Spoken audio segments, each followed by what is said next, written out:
So to download the Outlook plugin, we're going to go to the top right of the website and click on Apps. And towards the left, you will see applications listed. The Outlook plugin is the second one from the top. And depending on what machine you're using, that's what's going to be listed first. For example, if I'm using a PC, I'm going to see Windows applications listed first. If I'm using a Mac environment, I will see Mac applications listed first. I'm going to go down to ShareFile for Outlook and click on Download. And once the download is done, I will click on the executable to run. Before we move forward with that, I do want to tell you a little something about the downloads. We have two different types of downloads. The one I just did, as I mentioned, is the executable. But when I go to the public site for the ShareFile for Outlook downloads, we see that we have two kinds. We have an executable listed first, and we have an MSI listed below that. Now, the executable will be used for individual users who have a standalone instance of Outlook, versus the MSI, which is usually used within a network environment to be pushed out to a group of computers. But for today, we're going to stick with the executable. So I'm going to go back and download that. Read through our agreements here and then click install.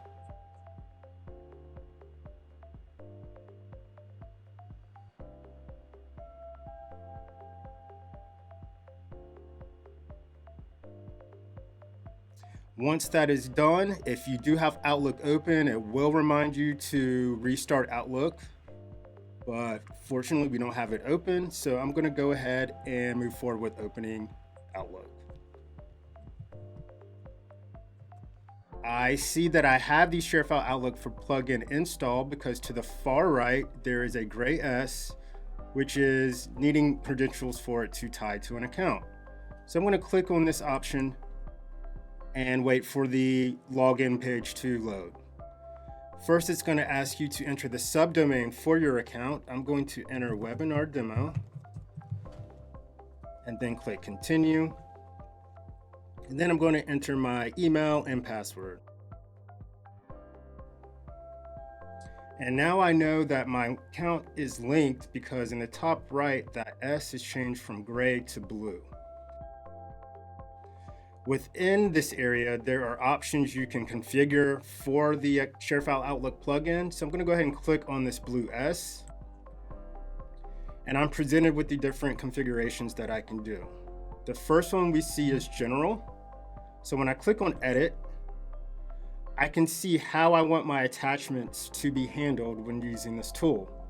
At this point, anything above 5 megabytes will automatically be converted into a ShareFile link. But I can choose to convert all attachments to ShareFile no matter what the size is, or I can go to the bottom and select only convert the attachments that I want to make ShareFile. The next option is icon. When this is selected, this will show a blue S within the email indicating that there is a ShareFile link associated with the email. And the last option are access configurations. This will determine when your files and links expire. Right now, it's set at a default of 6 months, but if I had links that I never wanted to expire or links that I only want to last for a week, I have the ability to choose those options. I'm going to go ahead and cancel out and move on to the next one. The next one we see is attaching files. Our first option here is being sent notifications when files are accessed. So anytime an email using ShareFile is opened or a link is accessed, you'll get a notification. Who can access these links? Right now it's set up to anyone, but in order to access the link, they at least have to enter their name and email. So we have our access options here. As we go down, we see anyone, name and email required. We see email recipients sign-in required, indicating that credentials are needed Client and employee users sign-in required. They need to be a part of your account as a client user or an employee user with credentials to access the email. And only employees sign-in required. If you set this up, this means that only employee users can access the data you're sharing. Number of accesses per recipient. Currently it's set to unlimited. So the share can be accessed as many times as anyone wants to, but we have our different options as we go down.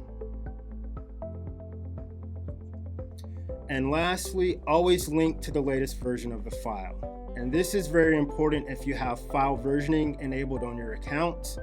If you have this selected, when sharing that document, it's only going to share the most recent version of that document, not the multiple versions you've already accumulated.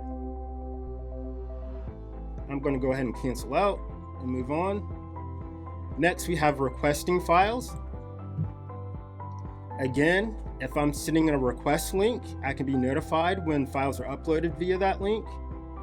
And we have our similar access options that, as we just saw. Currently it's set to anyone, name and email required. But again, we see email recipient sign-in required. We see client and employee users sign-in required. We see employee users sign-in required. And of course, the lowest tier, anyone anonymous. Now, the one difference between this request link and a share link is that it's currently asking me, where do I want the data to go when I'm retrieving data from recipients? Right now, it's set to the file box, but if I want it to go to a more permanent location, I can choose edit and pick out a folder within my folder tree to have that data sent to.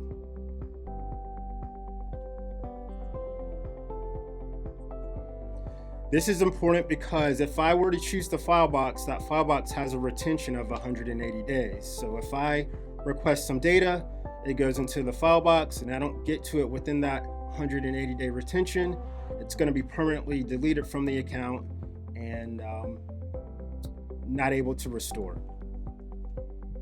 I'm going to go ahead and cancel out. Move down to encrypted email. Again, we have notifications when encrypted emails are read. We have our access options, and we have the files and links expire after. So these are the basic configurations for just the encrypted email. Not much more difference than what you just saw. I'm going to cancel out. And lastly, we have inserting links.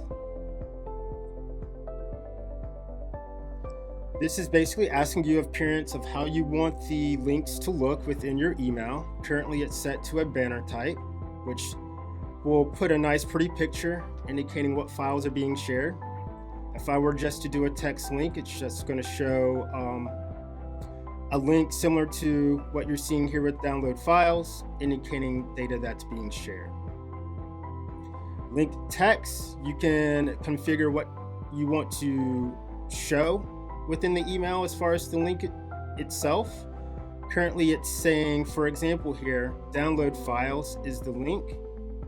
And if I wanted to change that from click here, I can put something as simple as share safely or click here safely. Anything you'd like to put there, you can type there. The same goes for request. And the language, of course, is self-explanatory. If you have a default language you want to use, you can choose from this drop-down list. And I'm going to go ahead and cancel out. I'm going to close out of the options here. And what we're going to show you now is what it looks like when you're actually drafting an email to share an item from ShareFile. So to get those options, you're going to click on New Email.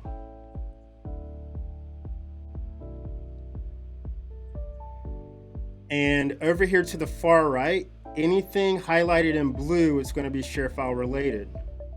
If I were to attach a file the traditional way through Outlook, this convert attachments would highlight blue as well, indicating that I can click on it and convert it into a ShareFile link. But for now, I'm just going to choose a file to share through attached files, and I'm going to choose from ShareFile itself. This will bring up my folder tree of ShareFile, allowing me to choose a file that I've already uploaded into the web app to share. I'm just going to choose this folder,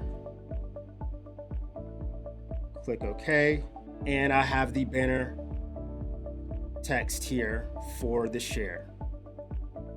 If it were a text link, we wouldn't see this nice pretty square here. It would just be a traditional link you would see for a website or whatnot. Let's go ahead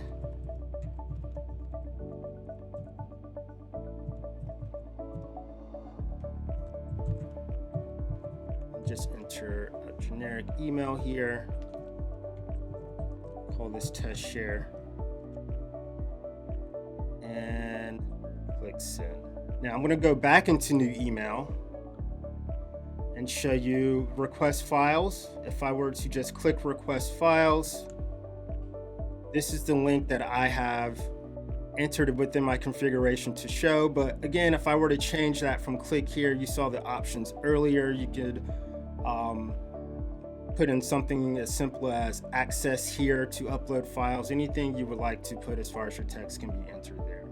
But clicking this link will direct you to an area where you can upload data and retrieve that securely via ShareFile. Now, the last thing in here I wanted to show is encrypting the body of the email itself. If I wanted to do that, the only thing I need to do is go to the far left, and where it shows encryption off, I'm going to go ahead and toggle that on by clicking on the lock. And when it turns solid, that is going to indicate that the entire body of the email, along with whatever data I attach, is going to be encrypted. So the solid lock is on, the non-solid lock is off. As we mentioned earlier, in the Outlook itself, you can configure some of the options for the tool to your liking.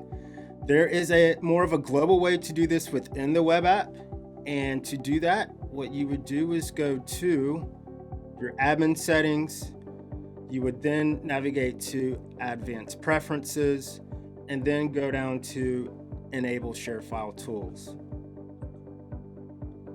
From there, you're going to go under desktop apps, and the first option, Outlook plugin, click on configure plugin. The Configure Outlook plugin area here within Enable ShareFile Tools will allow you to set some account-wide configurations. For example, under Attachment Policy here, I've selected Set as Default, and I've selected Prevent User Changes.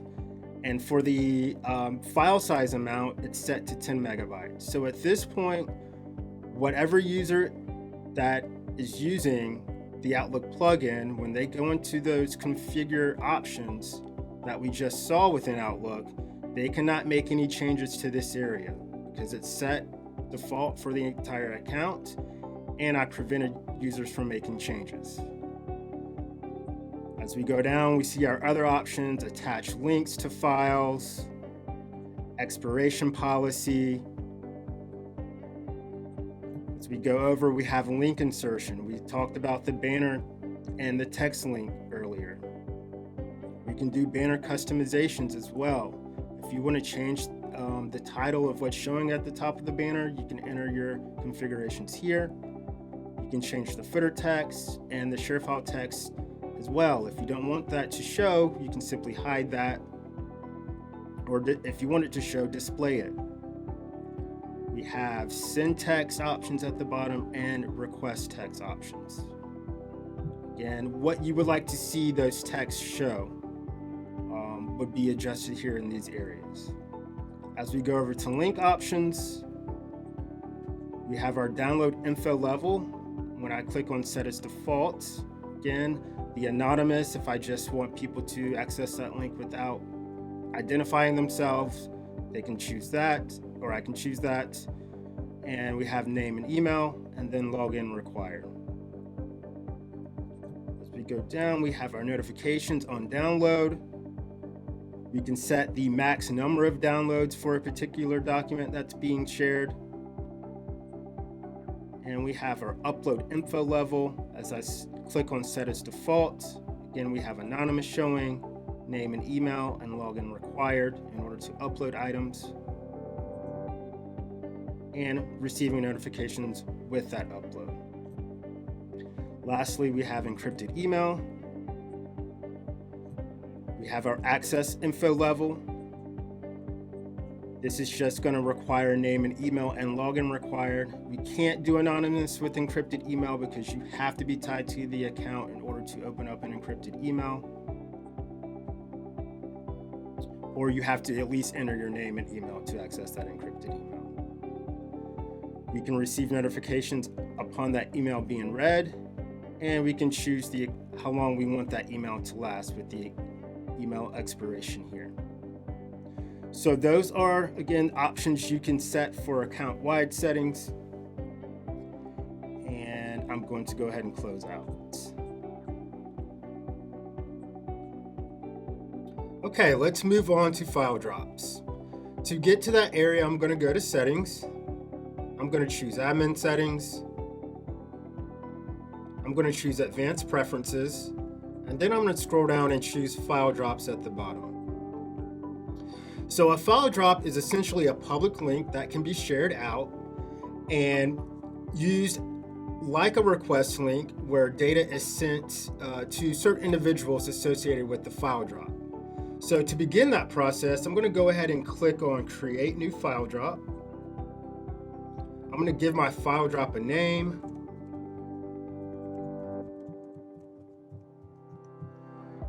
And then I'm going to take a look at these options below the file drop name. The first one says select recipient from drop-down list.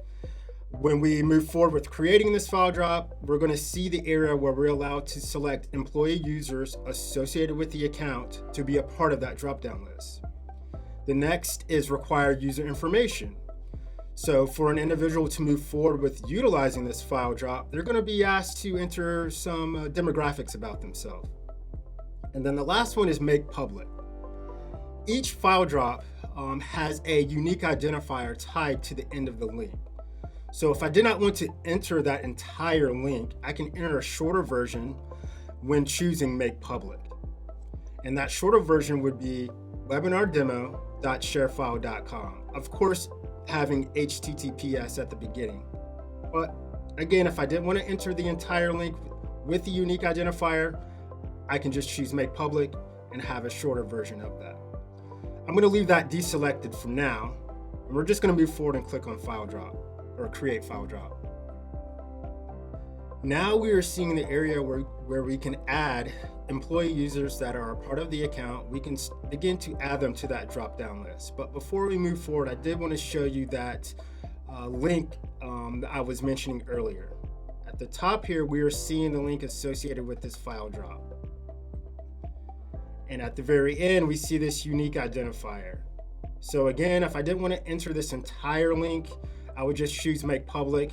It will shorten it down to webinardemo.sharefile.com/file drop. All right, so let's move forward. Let's go ahead and choose the individuals I want to be a part of that drop-down list.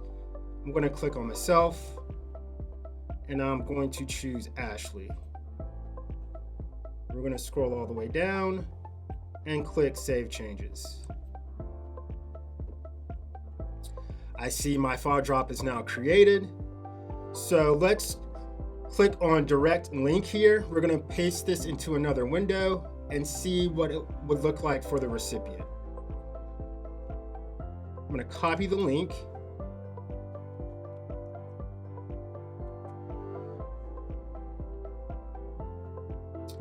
And here you go. So that required user information is presented first. So let's enter some information here, then click Continue.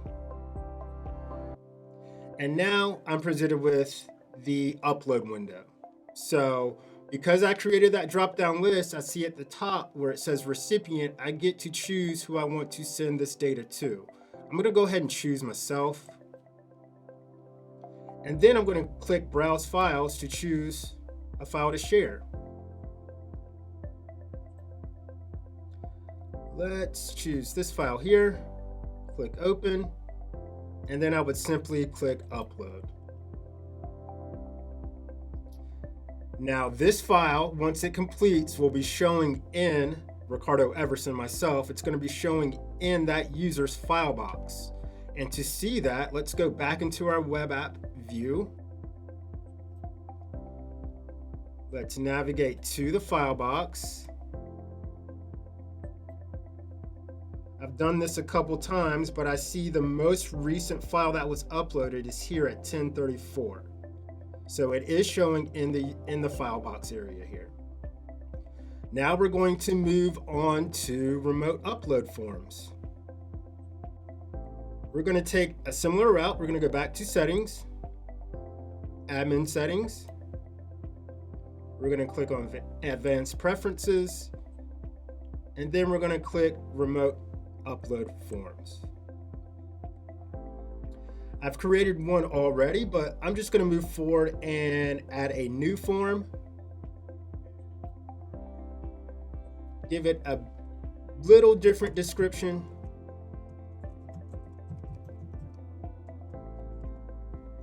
And under the description or the form name, we see choose destination. We can either choose a folder that's already a part of our account, or we can choose a file drop that we have once created or already created.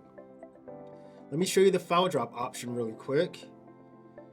Clicking there is going to bring up a drop-down list. I only have one file drop that we just created, but if I wanted to go that route, I would just click Beyond the Basics to choose that file drop. We're going to stick with the folder option, so let's go back to folder. And this time I'm going to choose client folder. Return users to this URL after form is successfully submitted. I'm going to leave that blank, but I am going to have the uploader give us some information. So let's click on yes under request uploader info. By default, we will be asking for email, first name, last name, and company. But I want to add a custom field here. I'm going to type in phone. I'm going to select that it be required. Then I'm going to save and get code. Once I have done that, I'm presented with a code that can be embedded into an HTML writing or scripting to be a part of a website. But to see what that looks like for the individual using it, let's go ahead and just copy this link really quick and paste it in another window.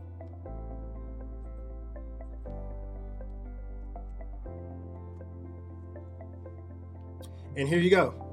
So again, if this were to embed it into a company's website, this is what users would see.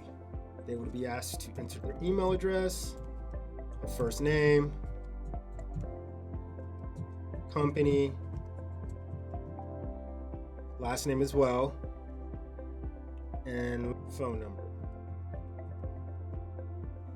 Then I would simply navigate to find a file,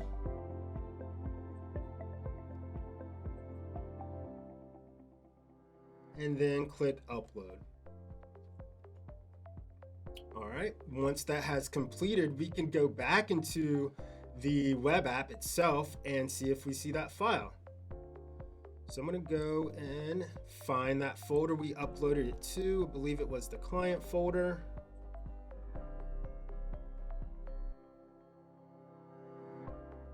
Open up client folder, and there we go. We're seeing the file that was requested via a remote upload form. Let's take a look at enabling a public cloud connector. To begin, I'm going to click on Settings, then I'm going to click Admin Settings, then click Connectors. I'm given a list to choose from. If I were to have storage zones enabled for this account, I would see an option for network shares. For today, we're going to stick with the Google Drive, so let's click Enable. And now it's asking me if I want to allow any other employee users the capability of accessing connectors. I'm going to skip this for now. Now that the connector is enabled, we do need to authenticate it, and to do so, we're going to go to Folders, bring up the drop-down, and then click Google Drive. We're going to click Authenticate, and now enter the email.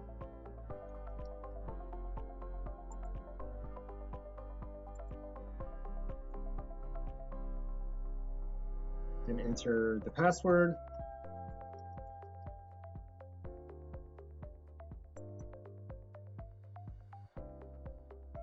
Then click Allow.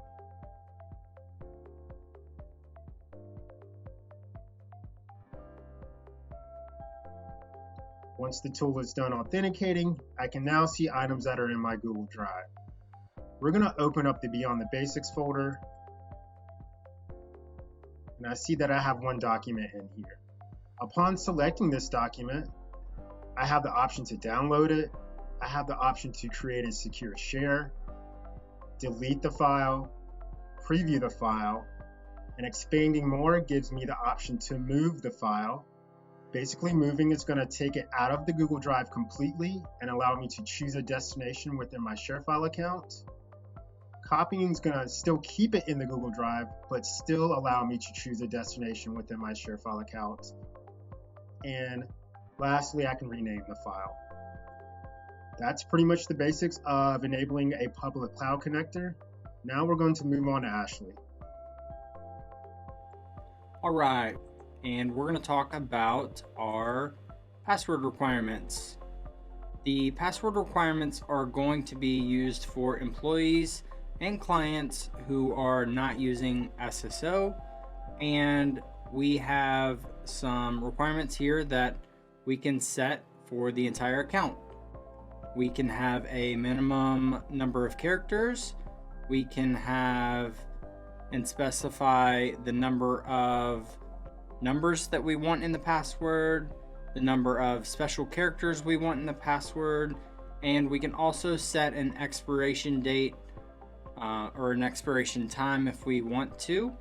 So maybe the password expires after 5 days.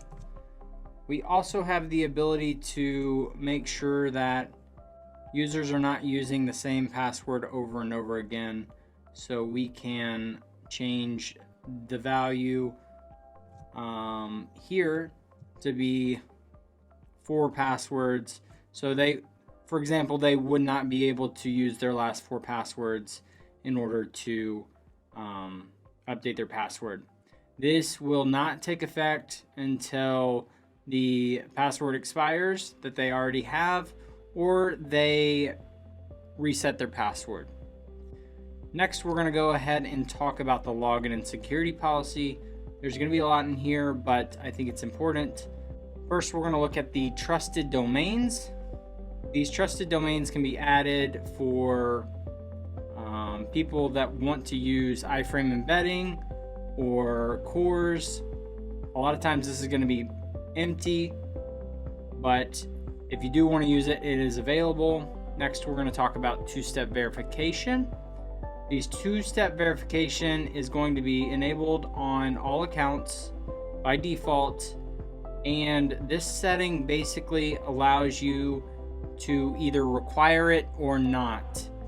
If you have, for example, a client user required two-step verification, that means that when they log in and set up their two-step verification, the first time they will be required and they cannot turn it off.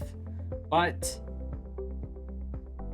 you can unselect it, and if they want to turn off two-step verification after they log in for the first time, they can come into their personal settings, go to personal security, two-step verification, and actually turn it off.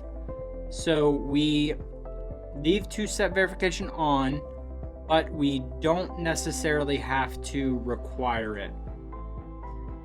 All right, let's go ahead and look at our next setting, which is the account lockout configuration. We can set how many times a user fails to log in and basically lock them out of their account. So if they fail to log in 5 times, they're going to get locked out.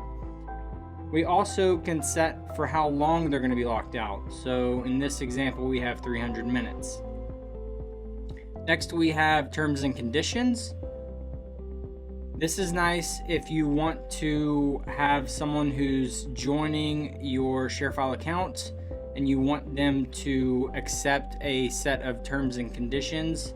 They will be shown a screen that will make them accept the terms and conditions. And when they do that, then they'll be able to sign in.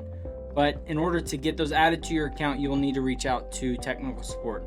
The same thing for IP restrictions. You'll need to reach out to technical support to add these IP restrictions, but you can allow or deny logins based on a IP address or an IP address range.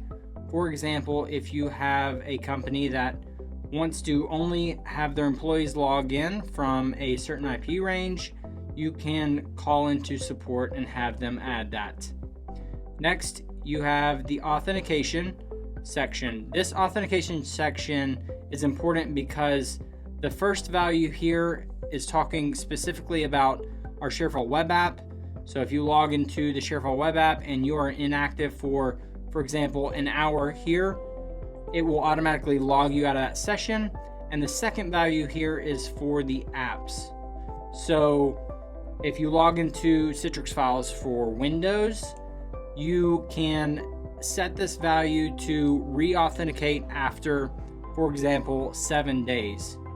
And basically this just allows your users to re-authenticate to the app just in case they lose their computer or something. Someone is able to not just log into their Citrix Files and access their data after that 7 days is up. Next, we come down to our single sign-on portion. But before we get into that, we are going to drop a poll into the poll section, and it's just going to be a quick question about single sign-on. Go ahead and take a few seconds to answer that question, and then we'll continue on in this webinar. All right, now that you've answered that question, we're going to go ahead and talk about some single sign-on settings. But first, we want to kind of overlook the basic settings here, talk about how we enable single sign-on and where we get these specific values for the settings. So first, in order to enable single sign-on, you're going to want to click yes here under enable SAML. Okay, what that's going to do is that's going to create a secondary login for the ShareFile account on the left-hand side of the screen. So this is going to allow you to use single sign-on for employee accounts and employee accounts only.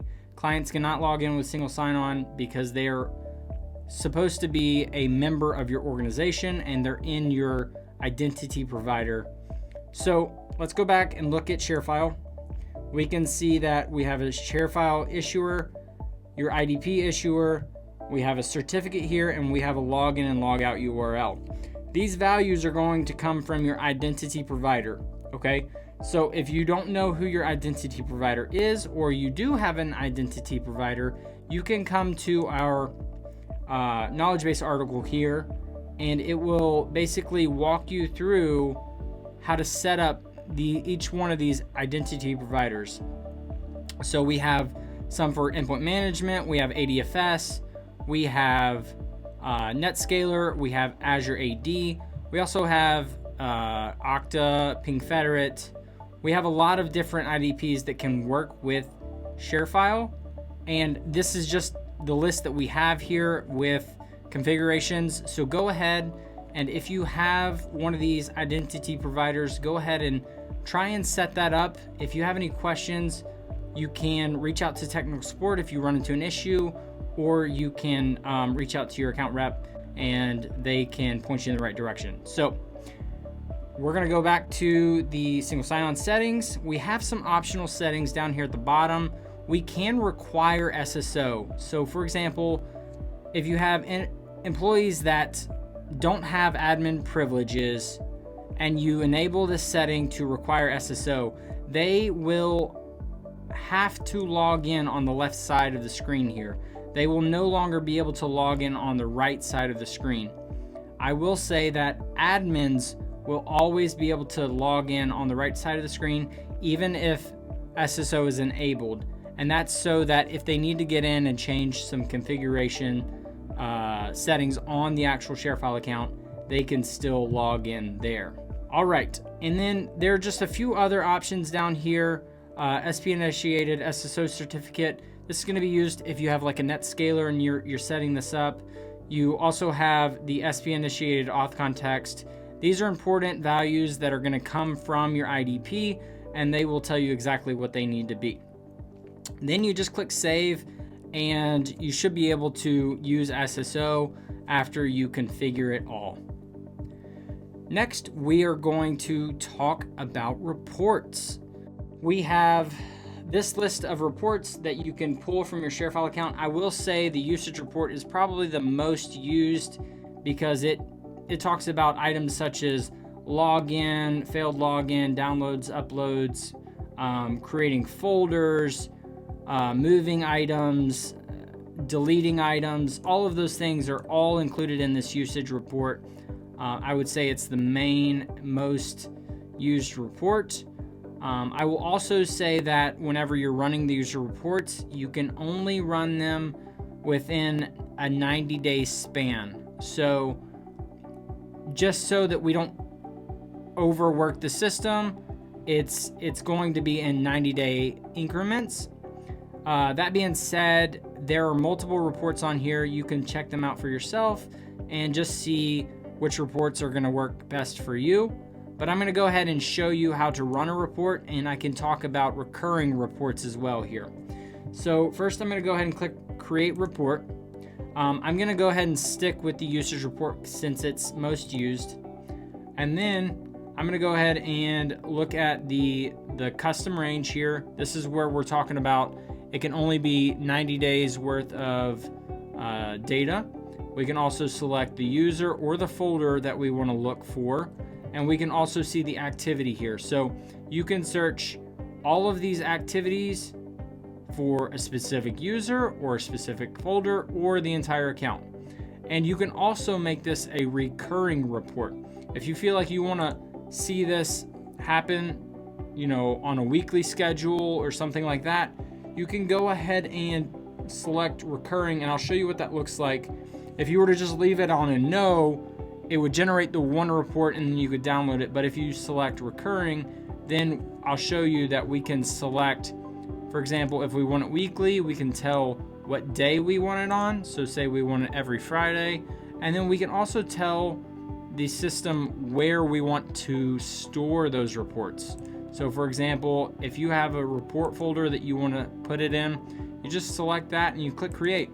And what that's going to do is that's going to recur every Friday. And it also in here shows you when the last run was, where it's saved, and who it was created by. These reports are super helpful if you're trying to track down something that happened on the account, or if you're trying to figure out how much data is being used by certain people. There are a lot of use cases for this, but you just gotta get in there and check out what type of reports we have and run a few of them and see how you like it for yourself. Thank you so much. I appreciate your time.